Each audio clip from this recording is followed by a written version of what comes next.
বলছিলাম সেটা হচ্ছে আপনি দ্বিমত করার কোনো কালচার দলের মধ্যে তৈরি হচ্ছে না। এই যে জামাতের যে ব্যাপারটা দেখলাম আর কি, আমি জামাতকে একটা কারণে অ্যাপ্রিশিয়েট করবো আর কি, যে তারা কিন্তু তাকে বহিষ্কার করেছে।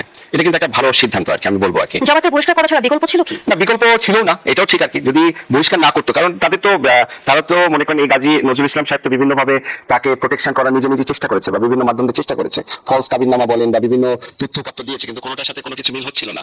যেই অপরাধটাকে আমরা বলতেছি, এই অপরাধ কিন্তু অপরাধ না, ফৌজদারি অপরাধ না, আনলেস আনটিল কেউ যদি আসে কমপ্লেন না করে যে আমাকে কম্পেল করছে, আমাকে ফোর্স করছে, আমাকে ইয়ে করছে। কিন্তু মরালের দিক দিয়ে আমরা যেহেতু মিডিয়াতে এসে গেছে, তখন আমরা বলছি যে না, এগুলো তো ঠিক না, আমরা সাপোর্ট করি না। তারেক রহমান যখন দেশে ফিরলেন, মাননীয় প্রধানমন্ত্রী, এখন উনি ভাইস চেয়ারম্যান ছিলেন, উনি চেয়ারপারসন হয়ে গেলেন বেগম জিয়ার মৃত্যুর পরে। কি প্রসেসে হইলেন? আমরা শুধু একটা প্রেস রিলিজ দেখলাম আর কি, যে একটা মিটিং হয়েছে, আমাদের স্ট্যান্ডিং কমিটিতে একটা সিদ্ধান্ত নেওয়া হয়েছে। এখন দলের চেয়ারম্যান কি এই প্রসেসে হতে পারে কিনা, এইটা ওনার দলের যে 31 দফা কর্মসূচি, এই কর্মসূচির সাথে কনসিস্টেন্ট কিনা, এই তর্কটা এই আলাপটা আমরা তুলেছি কিনা, তোলা উচিত কিনা, সবাই মিলে কথাটা তুলতে হবে। ব্যারিস্টার আসাদুজ্জামান ফুয়াদ, আপনাকে দিয়ে আলোচনাটা শুরু করতে চাই। যেমনটি বলছিলাম, যারা সংস্কারের দাবিতে আলটিমেটাম দিচ্ছে, তারা কি নিজেদের দলে মানদণ্ড প্রতিষ্ঠা করতে পেরেছে? বিবেকের সংস্কার করবে কি? ধন্যবাদ। ক্যানভাসটা তো আসলে রাজনীতি পেরিয়ে অনেক বড় জায়গাতে নিয়ে গেছেন।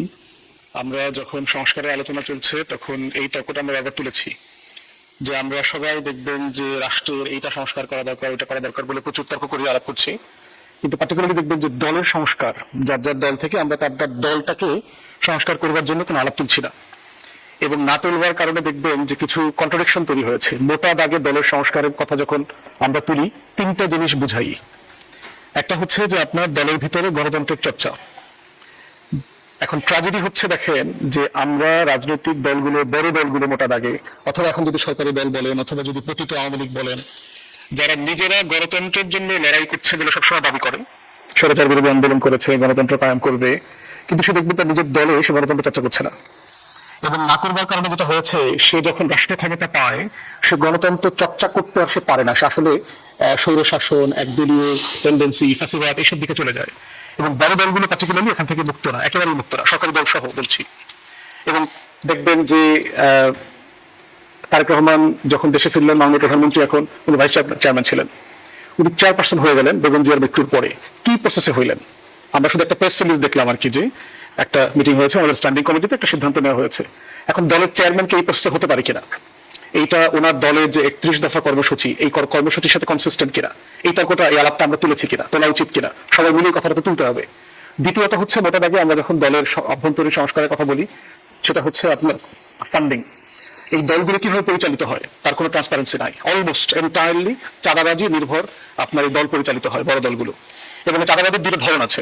একটা হচ্ছে রাস্তার চাঁদাবাজি, যেটা দিয়ে তারা পার্টি নেতা টেতা কর্মীরা যেগুলো আছে, এরা চাঁদাবাজি করে টেরে খায়, মিছিল মিটিং এর লোক আনে, এইভাবে চলে।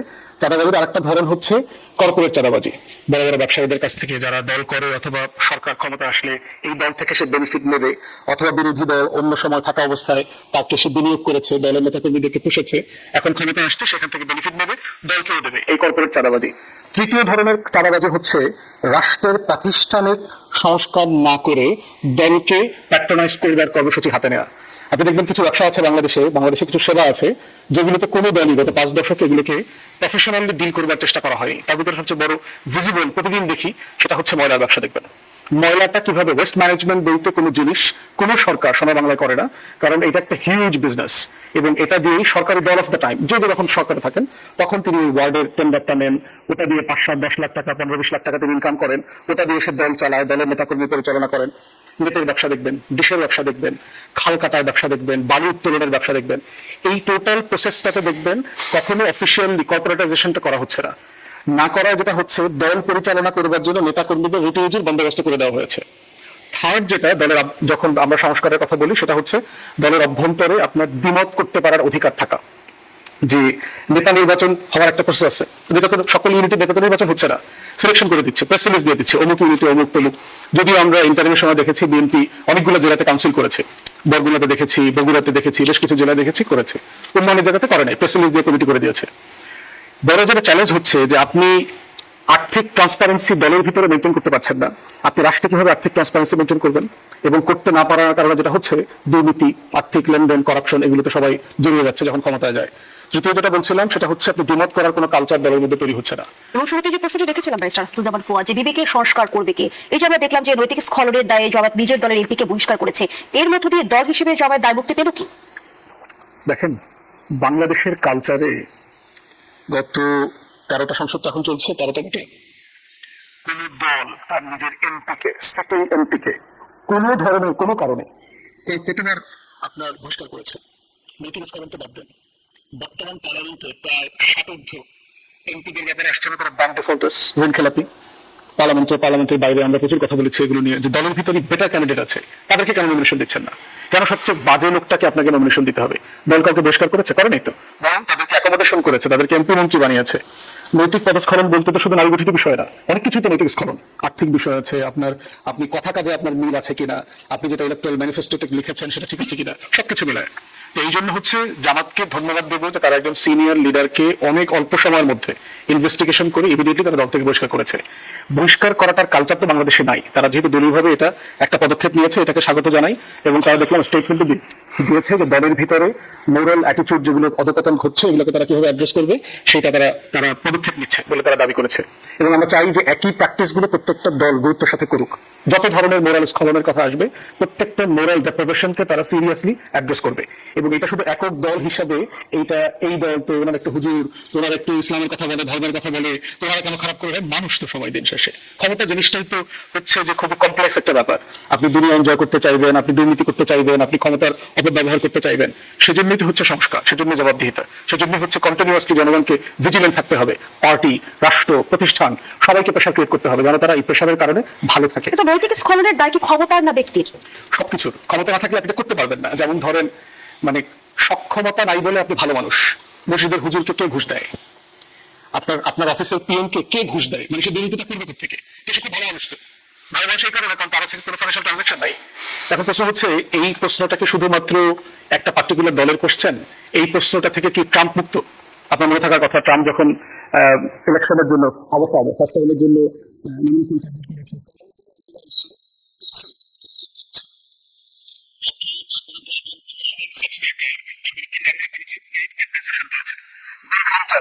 মনিকা লিউনিস্কির সাথে অ্যাফেয়ার করে তার পার্সোনাল অ্যাসিস্ট্যান্ট হোয়াইট হাউসে, তাকে পার্লামেন্টে কংগ্রেসে ইমপিচ করা হয়েছে। আর্নল্ড সোয়ার্জনেগার, আপনার ক্যালিফোর্নিয়ার গভর্নর ছিল, টার্মিনেটর মুভি যারা আমরা ছোটবেলা দেখেছি, বিখ্যাত মুভির নায়ক, সে যখন গভর্নর ইলেকশন করে প্রচুর মহিলারা আসছে হলিউড থেকে, যাদেরকে তিনি অ্যাবিউজ করেছেন। এখন এটাকে আপনি কিভাবে দেখবেন? এইটাকে কি আপনি একটা ধর্মীয় দলের নেতা এত খারাপ কাজ কিভাবে করলো? না, এটা মানুষের নেচারের ভিতরেই খারাপ কাজ করবার টেন্ডেন্সি আছে, তো সেটা আইন করতে হয়। পৃথিবী থেকে কি স্কুল খুলতে হয় কোনোদিন চোর ডাকাত তৈরি করবার জন্য? পৃথিবীতে কোনো কলেজ বিশ্ববিদ্যালয় করতে হয়েছে মানুষ যেন খারাপ হয়, ডাকাতি করতে পারে? ভালো করবার জন্য স্কুল করতে হয়, কন্টিনিউয়াসলি করতে হয়। এই জন্য চাচ্ছি যে একটা সোশ্যাল অ্যাকাউন্টেবিলিটি প্রসেসে যেতে হবে। আমি যতটুকু জানি আমাদের পার্লামেন্টে এখনো কোনো এথিক্স কমিটি নাই, যেটা ব্রিটিশ পার্লামেন্টে আছে, আপনি কংগ্রেসে আছে। তো সেখানে যে কোনো নৈতিক পদস্খলনের ব্যাপারে এথিক্স কমিটির কাছে রেফার করা যায়। সেটা আপনি পার্লামেন্টারি এমপির যে পার্সোনাল বাজেট, সেটার ব্যাপারে আপনি অপচয় করছেন, আপনার ক্ষমতার অপব্যবহার করছেন, নৈতিক কোনো স্খলন ঘটছে, প্রত্যেকটা বিষয়তে এটাকে অ্যাড্রেস করবার সুযোগ আছে। তাই আমরা চাই এবার সংসদ একটা সিরিয়াসলি এই কোড অফ কন্ডাক্টের বিষয়টা মাথায় নেবেন এবং সকল এমপিদের ব্যাপারে, এক দলের না, ক্রস পার্টি জনপ্রতিনিধিকে রেখে কিভাবে তাদের মানের স্ট্যান্ডার্ড ধরে রাখা যায়, কারণ আদারওয়াইজ এটা পাবলিক কনফিডেন্সের ব্যাপার।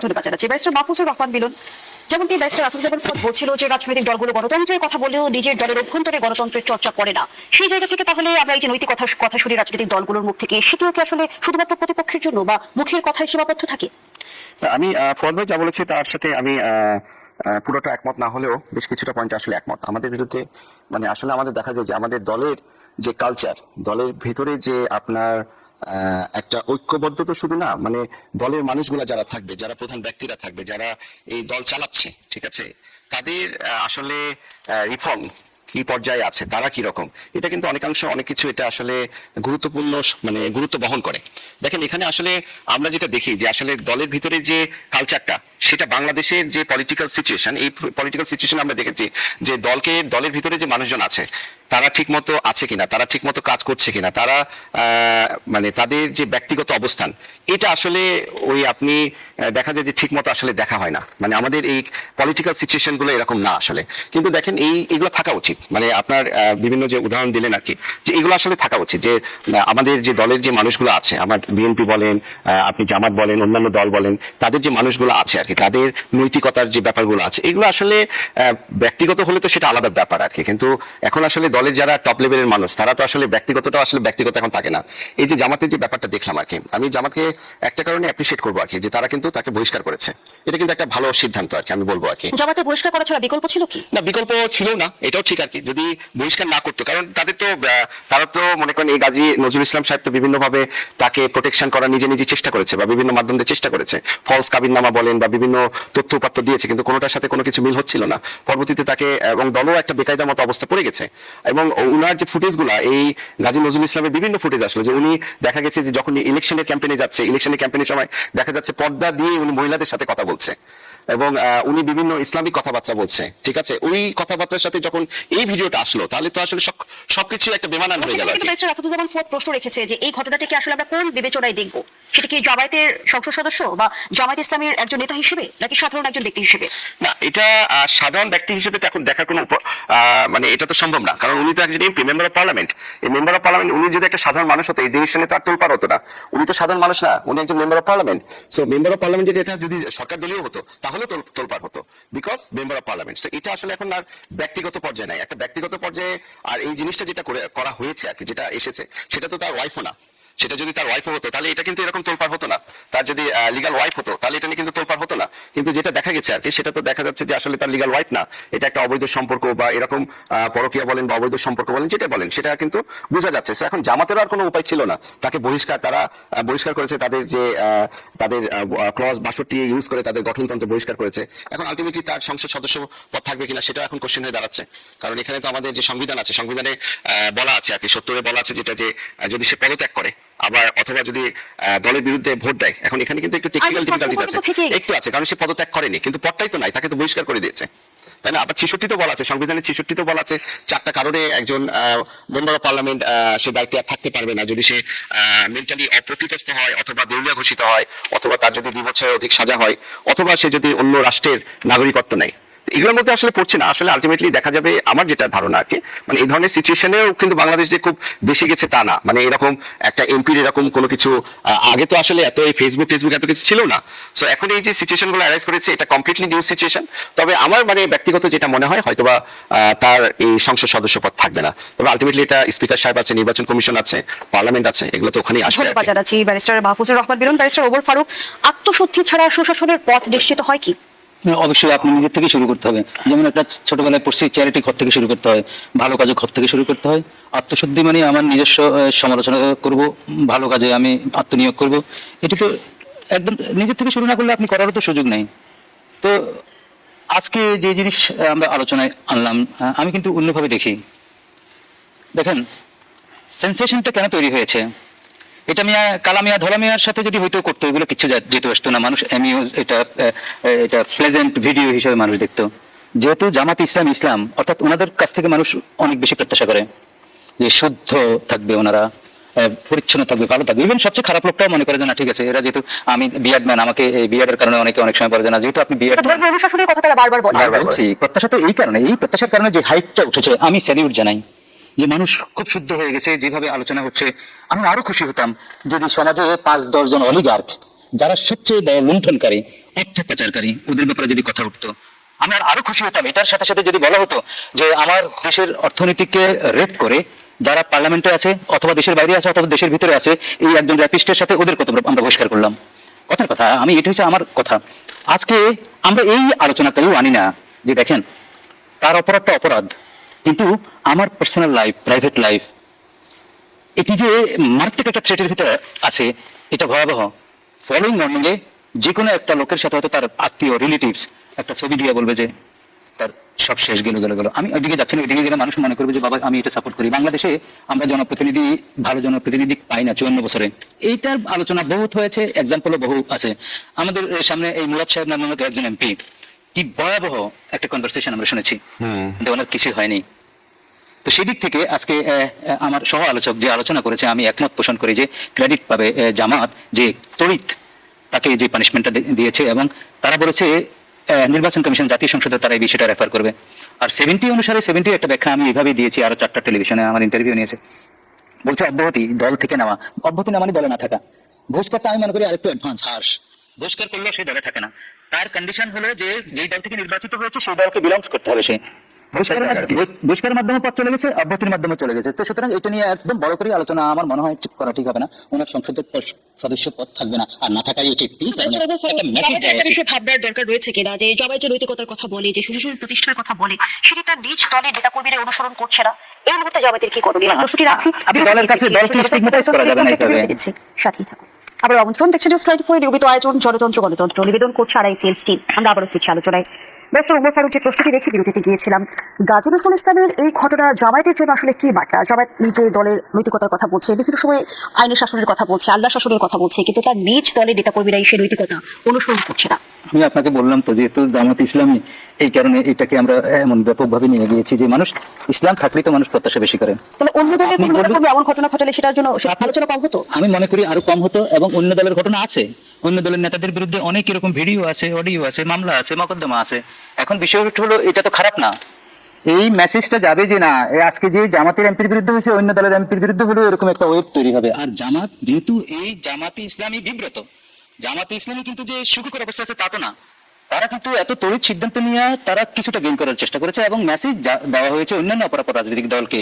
এটার সাথে একটা মেসেজ গেছে না, যে এই ধরনের ঘটনা আসলে আমার মনে হয় সবাই এরকম অ্যাক্ট করবে। এক্সাম্পল হয়ে গেছে, যেমন গত 54 বছর আমাদের এক্সাম্পল নেই। আমি মুরাদ সাহেবের কথা বলছি, তার ব্যাপারে কিছুই করা হয় নাই।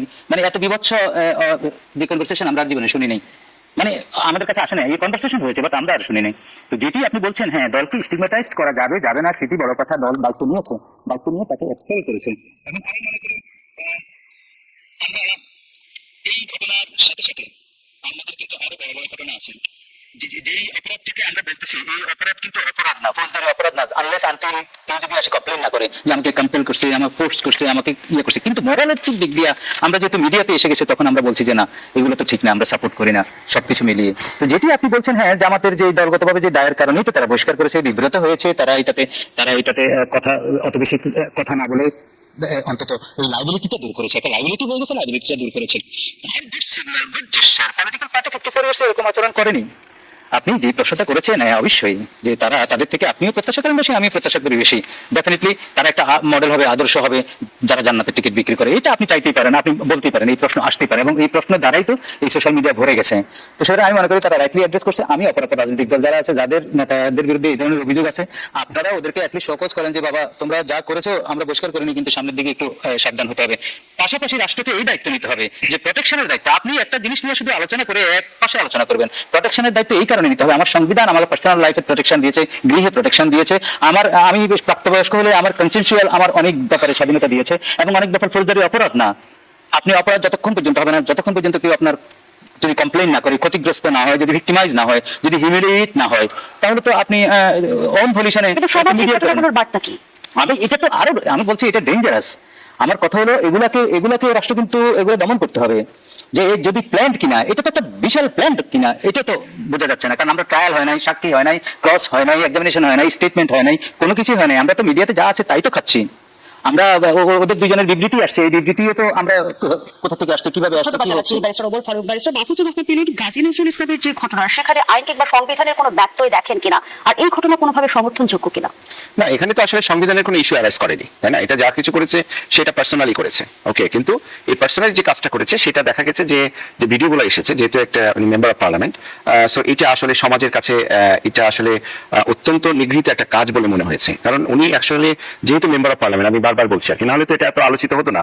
এবং উনার যদি এটা মানে যে ভিডিওটা আসছে, এটা যদি তার লিগাল ওয়াইফ হতো, তাহলে হয়তো এভাবে আসতো না আর কি কথাগুলো। কিন্তু যেহেতু স্টেটমেন্ট নিয়ে কিছু গন্ডগোল দেখা দিয়েছে, কাবিননামা নিয়ে বিভিন্ন ধরনের কথাবার্তা অ্যারেজ করেছে, এবং এটা আসলে যে সত্য, এটা তাকে বহিষ্কারের মাধ্যমেও কিন্তু প্রমাণিত হয়েছে।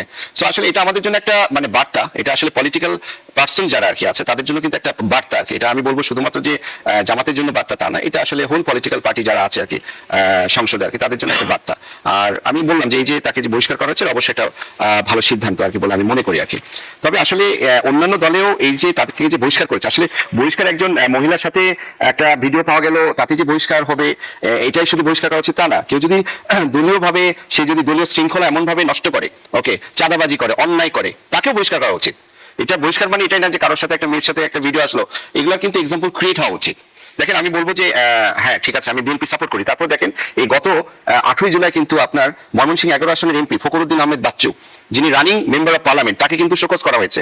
বিএনপি দলীয়ভাবে কিন্তু তাকে রিজভী সাহেবের স্বাক্ষরিত একটা চিঠিতে তাকে কিন্তু শোকজ করা হয়েছে, যে এই ঘটনা মানে তার বিরুদ্ধে যে চাঁদাবাজির অভিযোগ এইগুলো যে আসছে। তো এই যে এটা যে একটা ভালো দিক, আমি বলবো যে এই যে সরকার দলীয় হয়েও মেম্বার অফ পার্লামেন্ট সরকার দলীয়, এটা তো আমরা কখনোই দেখিনি, আগে দেখে কিন্তু আমরা অভ্যস্ত না।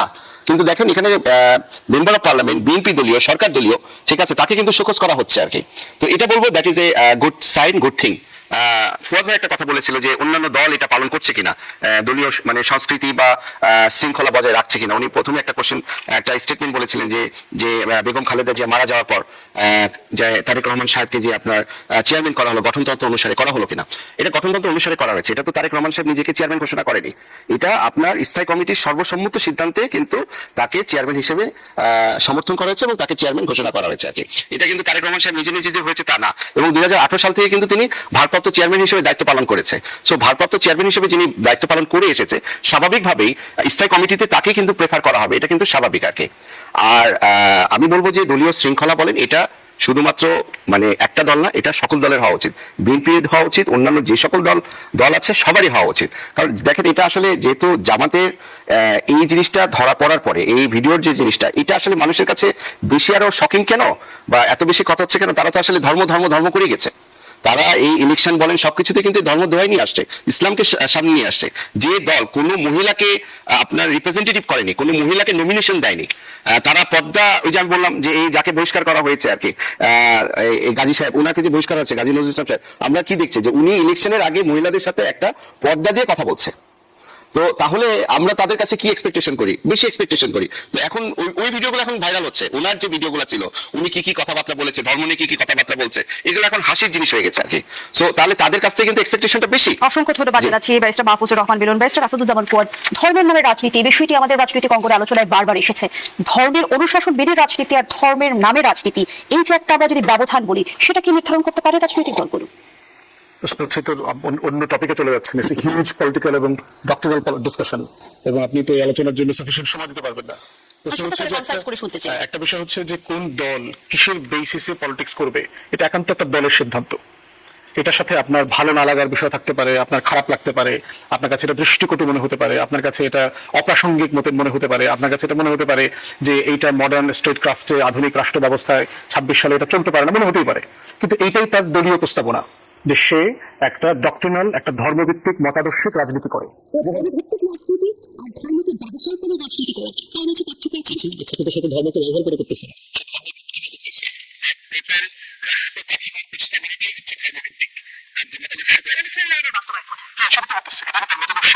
ধর্ম নিয়ে রাজনীতি হচ্ছে আপনার যখন যতটুকু সুবিধা মনে হয় তখন ততটুকু করবেন। যখন মনে হবে যে আপনি একটু ওমরা করে এসে হিজাব করবেন নির্বাচনের আগে, তসবিহ টেপাটিপি করবেন শেখ হাসিনার মতো, আপনি শরিয়া বিরোধী কোনো আইন করবেন না, তারপরে নির্বাচনের আগে দেখবেন সব প্রার্থীরা দাড়ি টুপি পরে পায়জামা পাঞ্জাবি পরে এলাকায় যায়, সালাম কালাম বিতরণ করে, তারপরে মুরব্বীদের কাছে দোয়া চায়। এগুলো হচ্ছে ধর্ম নিয়ে রাজনীতি। আর জামাত যেটা করতেছে তার একটা রাষ্ট্র প্রকল্প আছে, সেটা হচ্ছে রিলিজিয়াস ডক্ট্রিনাল পলিটিক্স, যেটার সাথে আপনি ডিলেট হতে পারে। যেমন কমিউনিস্ট পার্টির একটা ডক্ট্রিনাল পলিটিক্স আছে, দেখবেন সিপিবির নাম কি, বাংলাদেশের কমিউনিস্ট পার্টি। মানে সেটা তো আপনার বাংলাদেশ নিয়ে একমাত্র দল এরকম না, তার একটা গ্লোবাল কমিউনিস্ট আইডিয়া নিয়ে সে একটা পলিটিক্সটা করে। কিন্তু আপনার ভালো লাগতে পারে, অনেক ভালো না লাগতে পারে, কিন্তু সেটা তো ডিপেন্ড করবে হচ্ছে জনগণ আপনাকে অ্যাকসেপ্ট করছে না। প্রশ্ন হচ্ছে যে আপনি এই জায়গাটাতে, এই প্রশ্নগুলো হচ্ছে প্রবলেমেটিক কোশ্চেন। আপনাকে দেখতে হবে যে রাষ্ট্র, জনগণ, ভোটাররা সবসময় হচ্ছে তার জনপ্রতিনিধিকে একটা ন্যূনতম মানে আচরণে দেখতে চায়। ইভেন দেখবেন যে সমাজে, যেখানে আমরা সবাই 3 জন একসাথে লেখাপড়া করেছি, free mixing, date out, night out, 3 ঘন্টার পরিচয়, বিছানায় চলে যাওয়া খুবই কমন ফেনোমেনা, সেই সমাজেও আপনার লিউনিস্কি অ্যাফেয়ার সমাজ মেনে নেয় নাই। ট্রাম্পের এই চরিত্র সমাজ মেনে নিচ্ছে না, কারণ তারা তাদের নেতাদেরকে বেটার কোয়ালিটি, বেটার পারফর্মিং স্ট্যান্ডার্ডে তারা দেখতে চায়। এটা হচ্ছে একটা কমন এক্সপেকটেশন। ইউকে পার্লামেন্টে অনেক গাজী নজরুল ইসলামের যে ঘটনাটি, সেটা কি বাকি রাজনৈতিক দলগুলোর জন্য একটা শিক্ষা হবে কিনা? শিক্ষা হওয়ার সম্ভাবনা কম, কারণ হচ্ছে যে বিএনপির তো এই ধরনের স্ক্যান্ডাল তো হিউজ। এই স্ক্যান্ডাল নিয়ে বিএনপির কারেন্ট পার্লামেন্টে এমপি মন্ত্রী কয়েক ডজন আছে, যাদের নাম বলাটা খুবই ইন্ডিসেন্ট, আমি এটা কখনোই বলবো না। তো বিএনপি তো কখনো একসঙ্গে যায়নি তাদের ব্যাপারগুলোতে। এই জন্য আমরা বলেছি যে এটা ব্যক্তিতে না দিয়ে, দলে না দিয়ে রাষ্ট্রের প্রাতিষ্ঠানিক জায়গা থেকে অ্যাড্রেস করা দরকার। দুটা জিনিস করা যেতে পারে ইমিডিয়েটলি, সেটা হচ্ছে নির্বাচন কমিশন রাজনৈতিক দলে ভিতরে একটা উপকমিটি করতে বাধ্য করতে বলতে পারে যে এই ধরনের নৈতিক পদস্খলন ঘটলে দল নীতিগতভাবে কমিটিতে ইনভেস্টিগেট করে এটা তারা অ্যাড্রেস করতে হবে, শাস্তি দিতে হবে। দ্বিতীয়ত হচ্ছে বাংলাদেশের পার্লামেন্টে সিরিয়াসলি একটা কোড অফ কন্ডাক্টের এথিক্স কমিটি হওয়া দরকার। আমার মনে আছে যে মিলন ভাই অথবা আফসার ভাইয়ের মনে থাকতে পারে cash for honour and cash for question, huge scandal, British Labour পার্টির গভর্নমেন্টকে নাকানি চুবানি খাওয়া দিয়েছে। ক্যাশ ফর কোয়েশ্চেন কি ছিল? আপনার যে বিভিন্ন বিগ কোম্পানি কর্পোরেশন এমপিদেরকে টাকা দেয় অথবা ইলেকশন ফান্ডিং করে অথবা হলিডেতে স্পন্সর করে দেয়, আপনাকে একটা ক্যারিবিয়ান আইল্যান্ডে 1 সপ্তাহ 10 দিনের একটা হলিডে দিয়ে দিল, সামার হলিডে। এইটার মাধ্যমে আপনি যেটা করবেন, ওই কোম্পানির স্বার্থ রক্ষা করবে তেমন প্রশ্ন আপনি পার্লামেন্টে রেজ করবেন, সেক্রেটারি স্টেটকে রেজ করবেন, পিএম কে রেজ করবেন। আপনি যদি পিএম কে রেজ করতে পারেন আপনার টাকার পরিমাণ বেড়ে যাবে। এইটা একটা সময় গিয়ে যেটা হলো স্ক্যান্ডাল আকার এক্সপোজড হয়। কোনো দেশে এবং কোনো এইটা- কালে আমরা দেখেছি নৈতিক স্খলন সমর্থনযোগ্য হয়নি বিগত সময়ে। তবে প্রশ্ন হচ্ছে তাকে address করবেন কিভাবে? এটা যে আপনাকে ধর্মভিত্তিক রাজনীতিতে যাওয়ার দরকার নাই। যে জুলাই সনদ গণভোট নিয়েও কিন্তু রাজনৈতিক দলগুলোর মাঝে একটা পাল্টাপাল্টি অভিযোগের রাজনীতি চলছে। সংকটের সমাধান আসলে কোন পথে আসবে? রাজপথে না আলোচনার টেবিলে? বিশেষ প্রস্তুতি রাখছি, বিরতি নিয়ে ফিরছি। তো জনতন্ত্র গণতন্ত্রের এই পর্যায়ে আবারও বিরতি নিচ্ছি। ফিরে এলাম, দেখছেন জনতন্ত্র গণতন্ত্র, নিবেদন করছে আড়াইসিএল স্টিল। আমরা আবারও ফিরছি আলোচনায়। ব্যারিস্টার আসাদুজ্জামান ফুয়াদ যে প্রশ্নটি রেখে বিরতিতে গিয়েছিলাম, গণভোট এবং জুলাই সনদ কেন্দ্রিক বিতর্কের এখনো অবসান হচ্ছে না এবং রাজনৈতিক দলগুলোর মাঝে, বিশেষ করে বিরোধী দল এবং সরকারের মাঝে এক ধরনের পাল্টাপাল্টি অভিযোগের রাজনীতি আমরা দেখছি। সাম্প্রতিক সময় যেমনটি বিরোধী দল বলছে যে গণভোটের রায় না মানলে সরকারকে ব্যর্থ করে দেওয়া হবে এবং বিরোধী দলীয় চিফ হুইপ রাহিদ ইসলাম আবারও গণভ্যুত্থানের হুমকিও দিলেন। তাহলে আসলে এগুলো কি পুরোটাই পলিটিক্যাল রেটরিক নাকি বড় কোনো সংঘাতের পূর্বাভাস হিসেবে দেখেন? কোনো সংঘাতের সম্ভাবনা দেখতে পাচ্ছি না। আপনার যেটা হচ্ছে যে বাংলাদেশের পলিটিক্যাল ল্যাঙ্গুয়েজটাই হচ্ছে যে মানে শুনতেই একটু ভায়োলেন্ট মনে হয় আর কি। আমার মনে আছে আমরা যখন ইংলিশ কোর্টে প্র্যাকটিস করতেছি, পাড়ায় মহল্লায় দেখবেন কমন থ্রেট আছে, চট দিয়ে দাঁত ফেলে দেবো, তোকে এখনই কান ফাটাই দেবো, এইটা করবো সেটা করবো, দেখবেন কিছু করে না, কিন্তু তোমার দিয়ে কান ফাটাই দিচ্ছে। এই কথাগুলোকে যখন আপনি ইংলিশে ট্রান্সলেট করবে, এটা যখন একটা পশ্চিমের দেশের মানুষ পড়বে একটা ঠান্ডা মাথার সমাজে, তখন সে চিন্তা করবে তো প্রতিদিন হাজার হাজার ফৌজদারি অপরাধ হচ্ছে প্রত্যেকটা মহল্লাতে, বাস্তবে এগুলো হচ্ছে না, কিছুই হয় না, মুখে মুখে এগুলো হয়ে যায়। এই জন্য হচ্ছে যে বিরোধী দল যে কথাগুলো বলছে এটা বাংলাদেশের রাজনৈতিক ভাষার যে কালচার সেখান থেকে বলছে, বাট গ্যাপ তো আছে। যে জুলাই সনদ নিয়ে বিএনপির যে পজিশনটাকে আমরা মনে করছি যে ঐকমত্য কমিশন থেকে শুরু করে গত অনেকগুলো বছর ফ্যাসিবাদ বিরোধী আন্দোলনে এবং ইন্টারিমের সময় আমরা সবাই মিলে গণ অভ্যুত্থানের পক্ষে শক্তিরা যে বিষয়গুলো সংস্কার করবার জন্য একমত হয়েছিলাম, বিএনপি তার অনেকগুলো গুরুত্বপূর্ণ জায়গা থেকে ব্যাকট্র্যাক করেছে। এবং যেখানে যেখানে সে ব্যাকট্র্যাক করেছে, বিরোধী দলের তো রেসপন্সিবিলিটি জনগণের হয়ে তাকে এটা বারবার মনে করিয়ে দেওয়া যে আপনি ফেল করছেন।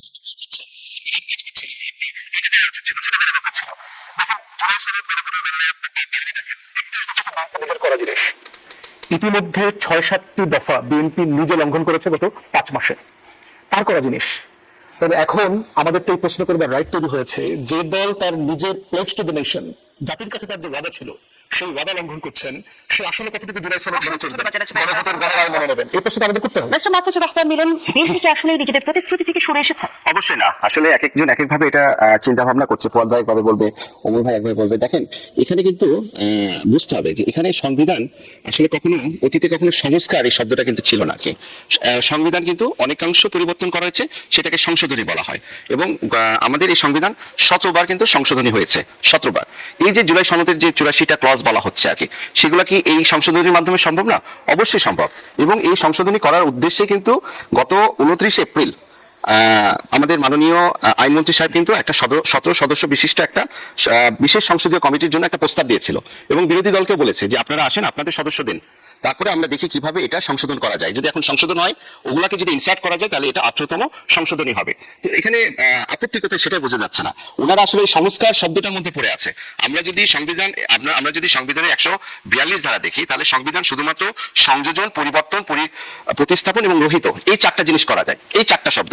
এখানে ওনারা পড়ে আছে কি ওই সংবিধান সংস্কার পরিষদ, সংস্কার এই সংশোধনীর মাধ্যমেই তো এই সংস্কারটা হয়ে যেতে পারে, কিন্তু ওনারা কিন্তু এটা মানতে পারছে না বা মানতে চাচ্ছে না। দেখেন, এখানে এই বিএনপি কিন্তু 1979 সালে এই বিএনপি কিন্তু 5ম সংশোধনীতে কিন্তু বিসমিল্লাহির রহমানির রহিম সংযোজন করেছিল। 5ম সংশোধনীতে এই বিএনপি কিন্তু আল্লাহর উপর পূর্ণ আস্থা এবং বিশ্বাস এটা কিন্তু করেছিল। এই বিএনপি কিন্তু ধর্মভিত্তিক রাজনীতির উপর যে নিষেধাজ্ঞা ছিল সেটা কিন্তু দূর করেছিল। এই সংশোধনীতে কিন্তু সবকিছু সম্ভব, কিন্তু ওনারা এগিয়ে আসতে চাচ্ছে না। ধন্যবাদ জানাচ্ছি। মিস্টার ওমর ফারুক, আন্তরিকতার ঘাটতি কার মাঝে, সরকার না বিরোধী দলের? কোন পথে আসলে সমাধান, রাজপথ না সংলাপ? দেখেন, জুলাই যখন আসে তখন চোখের সামনে বিভৎসতা ভাসে। হিরোদের কথা ভাবি যে অকাতরে জীবন দেওয়া, আমি ওদেরকেই স্মরণ করি এই বন্দোবস্তে। আমি মনে করি জুলাই সনদ নিয়ে যে টানা হেঁচড়া, এটা বাজে রাজনীতির ইঙ্গিত। দেখেন, 12-13 মাস আমি রিপিট করি, আপনার এখানে বলেছি যে আমাদের ট্যাক্সের টাকায় আমোদ করে ইভেন একদম নাম সর্বস্ব রাজনৈতিক দলের নেতা সেও গিয়ে ওখানে কথা বলেছে, সবার সম্মতিতে স্বাক্ষরিত হয়েছে। দক্ষিণ প্লাজা জাতীয় সংসদের ওই চিত্রটি বৃষ্টির ভিতর ছাতা ধরেছে, যে লোক নিজের একটা ছাতা ক্যারি করার সক্ষমতা নাই তারও ছাতা ধরে রেখেছে, সিগনেচার করে হেসেছে, সেখান থেকে বেরিয়ে আসা মানে বাজে বন্দোবস্ত রাজনীতি। তো সেখানে বিএনপি তো বারবার আমি বলছে তারা বলছি- স্বাক্ষরিত জুলাই সনদ অক্ষরে অক্ষরে পালন করবে। আর সূচনা করুক না, আমার কথা হলো 31 দফা মানেই তো জুলাই সনদ, এটা সূচনা করতে করুক না। চাচ্ছে আমি না, বলছি কি, কমিটিতে আমি বলি এটা রাখা হয়েছে কেন জানেন? একটা সরকার যখন ব্যাকফুটে যায়, বেকায়দায় পড়ে নানাবিধ কারণে, একটা বর্ডের কারণে হইতে পারে, হঠাৎ করে পলিটিক্যাল ক্রাইসিসের কারণে হইতে পারে, আন্তর্জাতিক ক্রাইসিসের কারণে হইতে পারে। আমি মনে করি এই বলটা শুধু রেখেছে কোনো ক্রাইসিস আসলেই এই একটা জিনিস দিয়ে একটা বন্দোবস্তে আলোচনায় চলে যাবে। যত সময় নষ্ট করেছি এটার আলোচনা করতে গিয়ে পাবলিকের কোনো কিছু আমরা অ্যাড্রেস করতে